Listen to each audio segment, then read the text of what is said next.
Olá, ainda precisando muito aí da ajuda de vocês para que a gente possa crescer, né? Um pouquinho, cada dia a gente vai chegar lá. Esse nome que eu dei a esse vídeo pode parecer até pura chamativa, propaganda, mas não. É a pura verdade, porque eu fui realmente um dos primeiros do Brasil a ser informado sobre o Nibiru. Numa época que a gente ainda não sabia exatamente que história era essa. Como é que aconteceu isso? Eu vou relatar e vocês vão ver que é uma coisa realmente pitoresca. Nos idos de 1977, eu trabalhava num projeto junto com parceiros americanos. E eu tinha um parceiro, um engenheiro parceiro meu, que tinha uma espécie de um clube de livros. Ele recebia todo mês um catálogo com livros a preços bastante acessíveis. E com uma grande vantagem, ele não pagava frete, porque esses livros eram enviados pela sede da Westinghouse nos Estados Unidos e vinham pelo malote para ele. Então eu me introduzi na associação dele e falei, você dá para comprar alguns livros para mim? E foi assim que eu tomei conhecimento de um livro que naquela época eu não tinha a menor ideia de que ia se tornar o que se tornou hoje, né? Entende? A Bíblia praticamente de um culto, né? Eu estou me referindo ao 12º Planeta, né? Esse livro do Zecharia Sitchin, que foi editado nos Estados Unidos em 1976 e eu comprei aqui em 77. Então, por isso que eu digo, e vou mostrar a prova, de que eu talvez tenha sido um dos primeiros a ser informado sobre o Nibiru. Eu, naquela época, eu já tinha um costume, embora não estivéssemos na era dos e-mails e da internet, eu tinha o costume de escrever para autores, né? E eram por cartas. A gente normalmente mandava para a editora e essas cartas chegavam nas mãos dos autores. E eu escrevi para o Zecharia Sitchin, né, sobre o livro, porque tinha todo mundo, né, da minha geração e das gerações seguintes tiveram sua fase Fondaning. A minha foi um pouco antes dessa época, mas eu acho que devo ter tido uma recaída nos idos de 77. Né? E o livro do Zacarias era um livro que demonstrava aparentemente um grande conhecimento de línguas antigas e montava uma teoria em cima de interpretações que pareciam à primeira vista plausíveis. Né? Eu, na mesma época que eu escrevi para o Zecharia Sitchin, indagando algumas coisas, porque eu tinha muitas dúvidas, eu tinha um certo conhecimento amador de astronomia, era um dos meus hobbies, e então eu indagava ele algumas coisas e, ao mesmo tempo, eu escrevi para o Krupp, né, que era o diretor do Observatório de Los Angeles, o Griffin Observatory, que é especializado em antigos astronautas. Eu tinha em meu poder esse livro aqui, In Search of Ancient Astronomies, e do Krupp, que era o diretor na época do Observatório de Los Angeles, escrevi também uma carta perguntando a ele sobre as teorias do Zecharia Sitchin, etc. E também, né, eu escrevi na época, o diretor. Aqui está, por exemplo, a carta que eu escrevi para o Sitchin, foi manuscrita, 2 páginas.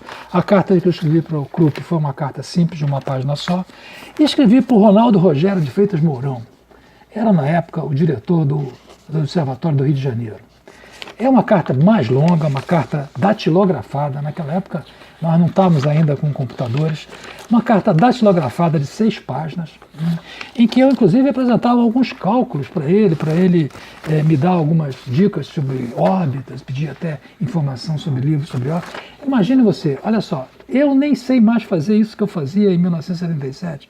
Eu devia estar mais afiado na astronomia do que hoje. Tentei até calcular a tal órbita do Nibiru. Né?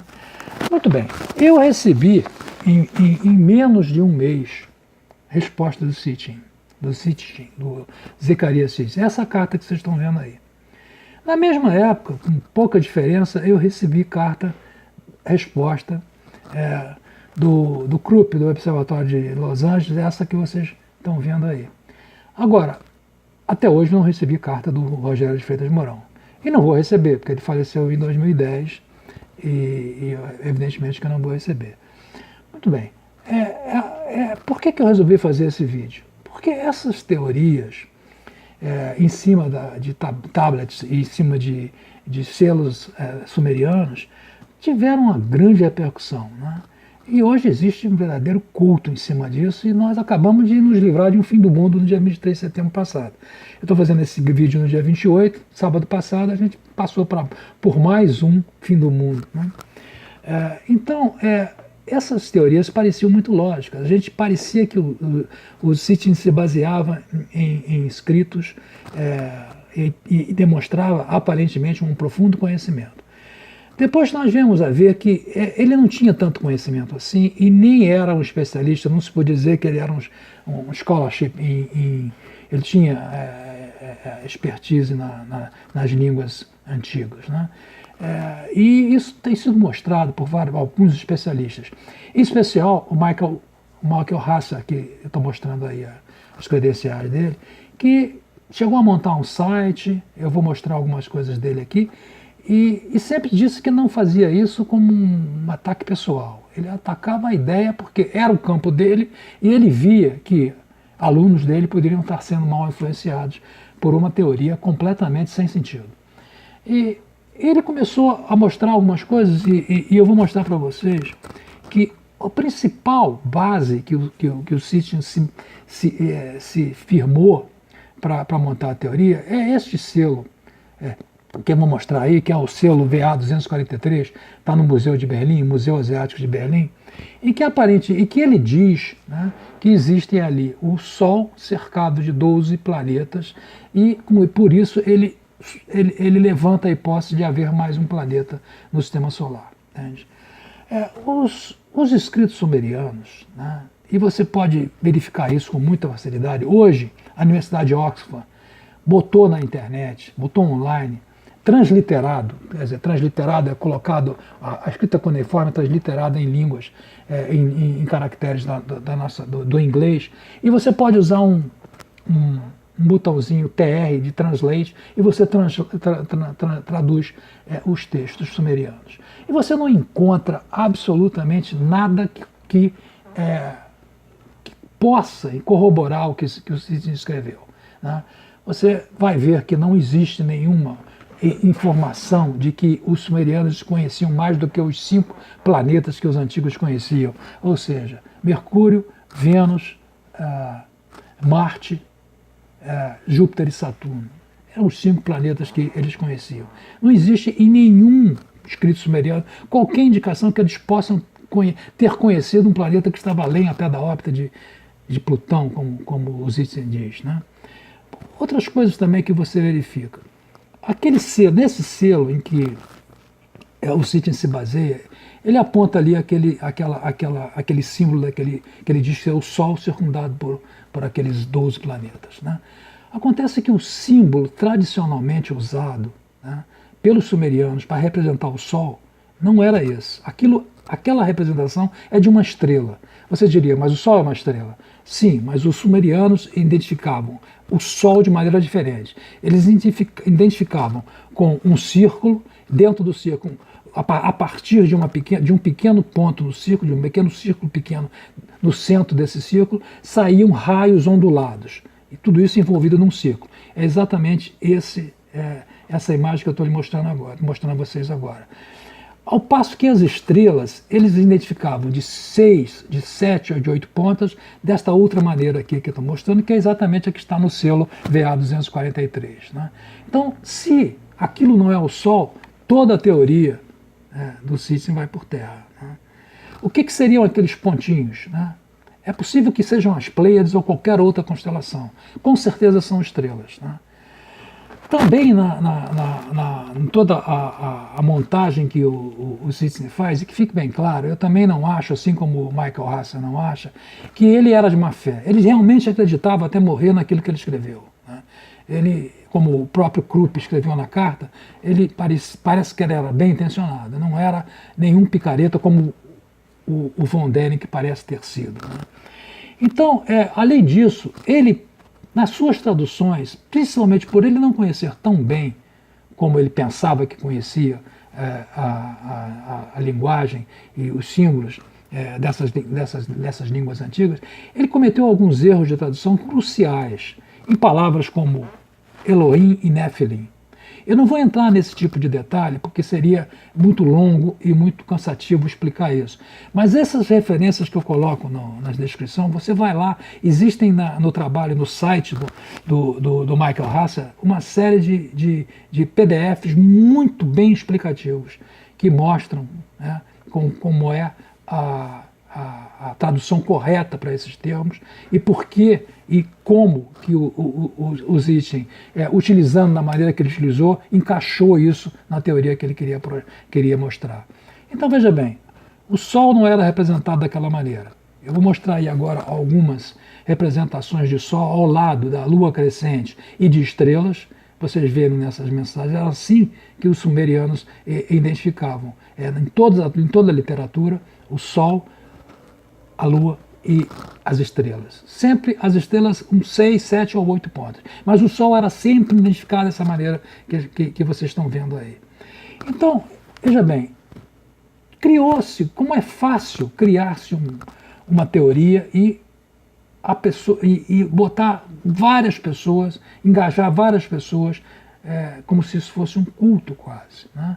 E aí programar fins do mundo, a gente já passou por 2, né? 2012 agora esse de 23 de setembro, e parece que está programado mais um, né? Então, essa questão do Nibiru, do planeta Nibiru, que também tem uma coisa que eu acabei esquecendo de dizer, e é uma das primeiras coisas a se pensar com relação a essa teoria, é que um planeta que tem 3.600 anos de órbita em torno do Sol, ele passa a maior parte do tempo numa completa bola de gelo. Não haveria possibilidade de se desenvolver uma civilização e chegar à era tecnológica com um clima tão hostil, né? Então, aquela história de quando o planeta Nibiru chega próximo à Terra, as astronaves dos Nephilims descem, ensinam tecnologia aos homens, inseminam as mulheres, entende? E fazem, vamos dizer assim, um upgrade na evolução humana. Isso é absolutamente sem sentido e não há sustentação para uma coisa dessa, né? Então, eu não tenho uma mente aberta com relação à vida fora da Terra, completamente aberta. Eu acho que existe, tá? Existe um livro que eu comprei na mesma época, numa viagem que eu fiz aos Estados Unidos, meses antes de ter comprado o livro do Sitchin, que é esse livro do Carl Sagan, juntamente com um astrônomo russo, que é o Shklovsky. É um nome meio complicado, mas eles escreveram esse livro numa época em que não existia internet, e eles fizeram a montagem do livro através de cartas, correspondência. Nunca se encontraram, um vivendo na União Soviética, o outro vivendo nos Estados Unidos.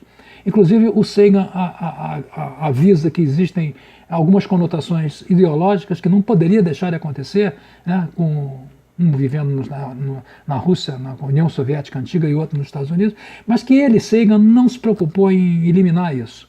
A única coisa que ele fez para identificar coisas que foram incluídas por ele foi colocar, antes dos textos dele, no livro, um símbolozinho, um triângulo, e ao final um triângulo invertido. Entre esses triângulos são inserções do Carl Sagan. As outras são de comum acordo entre ele e o astrônomo russo. Esse livro realmente é um livro que vale a pena ser lido, né? É um livro sério sobre a possibilidade da existência de vida em outros planetas, em outras galáxias, inclusive. O problema todo da existência dessas extraterrestres é a quase impossibilidade probabilística da gente encontrá-los, porque as distâncias são muito grandes e haveria necessidade de haver uma coincidência de eras tecnológicas. Você sabe, as civilizações crescem, nascem e morrem, né? Então teria que haver uma coincidência de civilizações na mesma fase ou próximas tecnológicas para que houvesse esse contato, né? Então é muito difícil que a gente venha a ter esses contatos. Eu quero dizer que não possa acontecer, né? Mas não aconteceu até agora porque realmente a coisa é difícil, né? Então, era isso que eu queria fazer nesse vídeo, realmente mostrar que o título não foi um título puramente chamativo, mas foi uma realidade. Eu tive a oportunidade, a chance de ler esse livro do Sitchin praticamente meses depois dele ter sido lançado nos Estados Unidos, através de um expediente que não era muito comum. E talvez o livro só veio, eu não sei exatamente quando ele veio a ser traduzido no Brasil, mas eu tenho a impressão que foi pelo menos uns 10 anos depois dele ter sido editado nos Estados Unidos. Isso eu posso verificar depois, mas eu acho que foi algum tempo, bem tempo depois, bastante tempo depois, quando já existia um culto em torno das ideias do Sitchin, né? E hoje, se você, na internet, apresentar as questões óbvias e claras do Michael Hasser, né? Aliás, estou mostrando aí as credenciais dele, né? Se você mostrar em algum livro, algum grupo de discussão, você vem logo as pessoas que fazem parte desse culto, elas vêm com várias pedras na mão e não tem muita paciência, porque é um culto, assim como culto de personagens como Olavo de Carvalho, né? Os seguidores vêm e atacando quem não acredita, quem não corrobora aquelas opiniões, né? Eu observo isso com bastante frequência. Você entra no site e qualquer vídeo do Michael Hasser, que aliás o Michael Hasser ele jamais disse que pretendeu denegrir a imagem do Sitchin. Ele, inclusive, em uma certa ocasião, ele foi acusado de ganhar dinheiro em cima disso, de estar se promovendo. Ele mostrou na internet o contra-cheque dele e o imposto de renda dele para provar que ele não estava ganhando dinheiro algum, que ele fazia aquilo simplesmente porque ele era do meio, e sendo do meio, ele queria defender, né, alunos dele, de influências, de teorias que se baseavam em coisas que estavam na base equivocadas, né? E eram do meio dele. Por isso, é assim como um advogado, ele visse um advogado orientar mal o seu cliente, ele sendo advogado, ele iria reclamar. Assim como ele vendo um médico orientar mal um médico, ele iria, como médico, se fosse médico, interferir. Então, ele, como especialista no meio, ele que chega a dizer, e aí ele passa a ser até um pouco arrogante, ele chega a dizer que o Sitchin era o que ele queria ser, o que ele é, entende? Um especialista, um real especialista em línguas antigas, né? Então, era isso que eu queria mostrar nesse vídeo. Eu espero que tenham gostado. Se gostarem, marquem o joinha. Os que não assinaram ainda o canal, por favor, assinem, porque a gente precisa da ajuda de vocês para crescer. Já crescemos, desde essas 4 semanas que começamos a fazer vídeos próprios, já crescemos bastante, mas a gente ainda é muito pequenininho, né? Até a próxima, então.